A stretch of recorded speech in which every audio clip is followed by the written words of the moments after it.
नमस्कार, मी कल्पना. श्री स्वामी समर्थ. गावच्या नवीन एक व्हिडिओमध्ये तुमचे अगदीच मनापासून स्वागत. आता आज आहे ना, इथे बघा वाजलेले आहे 4 आणि इथे ना हे माझं आहे ना जुनं शेत आहे आणि नवीन शेत आहे ना, त्याच्यामध्ये मी घर बांधलेलं आहे, तुम्ही बघितलंच आहे. आणि जुन्या वावरामध्ये ना मी ना इथे ना घेवडा केलेला आहे. आता आमच्याकडे याला घेवडा म्हणतात, त्याच्यामुळे मी तुम्हाला घेवडाच सांगते.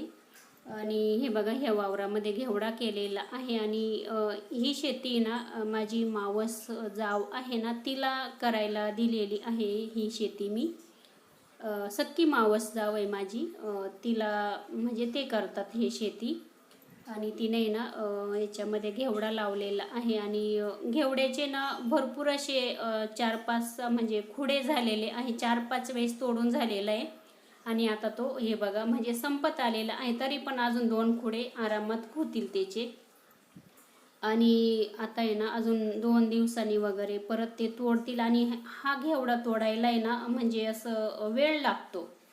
आणि त्याच्या ह्या फांद्या असतात ना किंवा हे छोटे छोटे असे लगेच तुटून येतात ते असं. हे बघा ह्या पद्धतीने. त्याच्यामुळं घेवडा तोडायच्या वेळेस ना थोडंसं काळजीपूर्वक असं हे शेंगा तोडायला लागतात. आणि हे शेंगा तोडायला आहे ना म्हणजे असं पटपट उरकत नाही रोजाचे माणसं सांगितले तरी, कारण का हे नाजूक काम असतं थोडंसं घेवडा तोडायचं.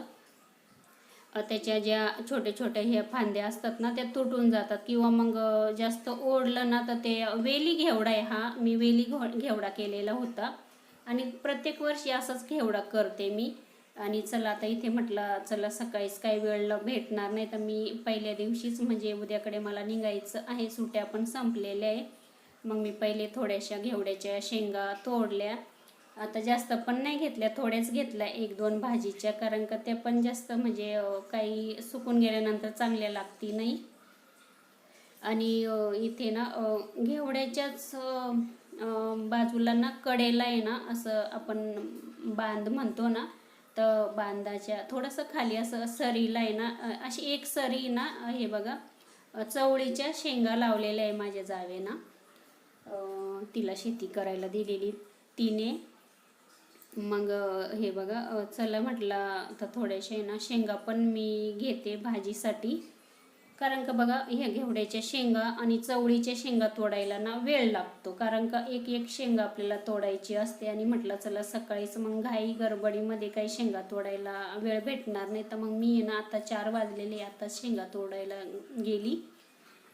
आणि मुलं आहे ना गावात गेलेले आहे, नाहीतर माझ्यासोबत आहे ना हे छोटे मुलं कोणी ना कोणी असतातच.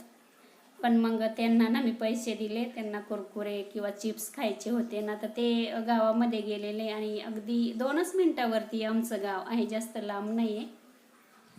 आणि म्हटलं चला आता इथे शेंगा आहे ना हे बघा थोड्याशा पिवळ्या पडलेल्या आहे ना, म्हणजे ते छान झालेले आहे. आणि हे बघा म्हणजे त्याच्यातले जे बी आहे ना ते छान झालेलं आहे. आता ते सोलूनच नंतर मी त्याची भाजी बनवणार आहे. सुकी पण छान लागते किंवा मग अशी रश्श्याची ग्रेव्हीची पण छान लागते भाजी. आणि इथे माझी जाव सांगत होती का तुम्हाला जे पाहिजे ते घेऊन जा, कारण हे तिनेच लावलेलं आहे आणि माझी शेती ना तिला करायला दिलेली अर्ध्या वाट्याने. आणि याच्यानंतर मग उद्याकडे ना मी काय भाजीपाला दुसरा घेणार आहे त्याचा व्हिडिओ मी तुमच्यासोबत नंतर पुढे शेअर करणार आहे. हे बघा पूर्ण ही लाईन लावलेली तिने. चला आता इथे मी घेवड्याच्या शेंगा थोड्याशा आणि चवळीच्या शेंगा तोडलेल्या आहे आणि माझ्यासोबत आहे ना आत्या पण आलेल्या आहे, म्हणजे माझ्या सासूबाई.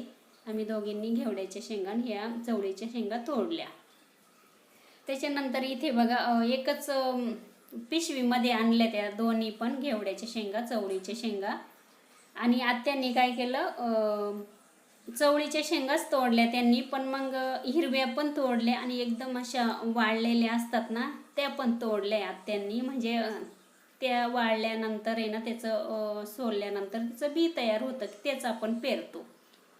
मग असं आत्या काय करता, अशा शेंगा आहे ना, म्हणजे झाडांच्या शेंगा अशा थोड्याफार वाळल्या की लगेच त्या तोडून आणतात त्या वाळलेल्या शेंगा, आणि परत जरा वेळ ते 1-2 दिवस इथे बाहेर अशा सुकट टाकता आणि त्याच्यातले जे बी असतं ना ते सोलून ठेवतात कशामध्ये, मग अशा भरून ठेवता किंवा बांधून ठेवता, असं आत्यांचं काम चालू असतं. आता आम्ही काय केलं, ज्या सुकलेल्या ज्या वाळलेल्या होत्या त्या बाजूला केल्या, त्याच्यानंतर घेवड्याच्या शेंगा बाजूला केल्या आणि वाळलेल्या बाजूला, म्हणजे असे 2-3 प्रकारच्या वेगवेगळ्या केल्या आणि मी पिशव्यांमध्ये भरतच होती इथे.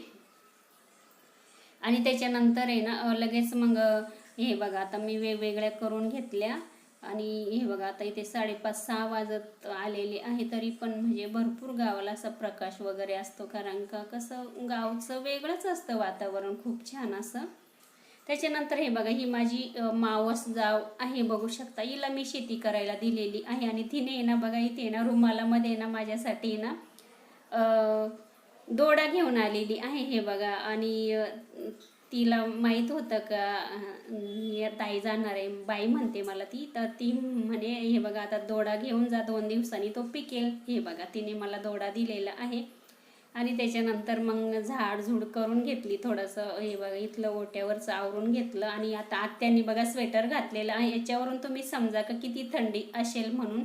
आणि माझ्या सासूबाईंनी स्वेटर घालतच असतात. हे बघा चला झालेलं आहे, इथे थोडंसं भाजीपाला घेतला.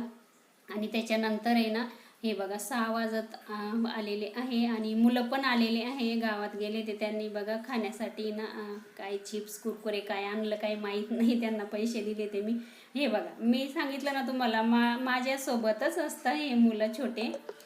आणि हे बघा चला आता इथे समोर आहे ना आत्यांनी ना म्हणजे माझ्या सासूबाईंनी ना डांगराच्या असे म्हणजे डांगराचं बी लावलेलं होतं. हे बघा त्याला आहे ना डांगर आलेलं आहे एक. आता इथे बघा हे बघा हे डांगराचा वेल आहे आणि इथे फुल पण आहे, म्हणजे फुलाच्या नंतर त्याला डांगर येणार आहे.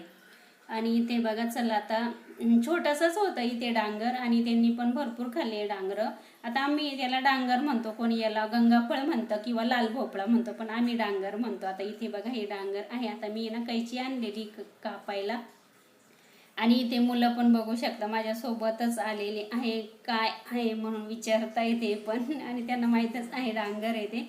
चला हे बघा आता मी ते ना छोटंसं होतं ते, म्हणजे तरी असेल ते भरपूर मोठं 2-3 किलोचं. या पद्धतीने मी ना कट करून घेतलं ते कैचीने, हे बघा. आणि त्याचं देठ आहे ना सुकत चाललेलं होतं, त्याच्यामुळे लवकर कट होत नव्हतं ते. हे बघा चला म्हटलं याची पण आहे ना भाजी होऊन जाईल आणि डांगर खराब नाही होत. आणि चला आता हे पण घेऊन आलेली आहे ह्या पद्धतीने. चला आजचा व्हिडिओ इथपर्यंतच आहे, उद्याचा व्हिडिओ पण तुम्हाला येणार आहे. चला व्हिडिओ संपूर्ण बघितल्याबद्दल मनापासून तुमचे खूप खूप धन्यवाद. भेटूया उद्याच्या नवीन एक व्हिडिओमध्ये. धन्यवाद.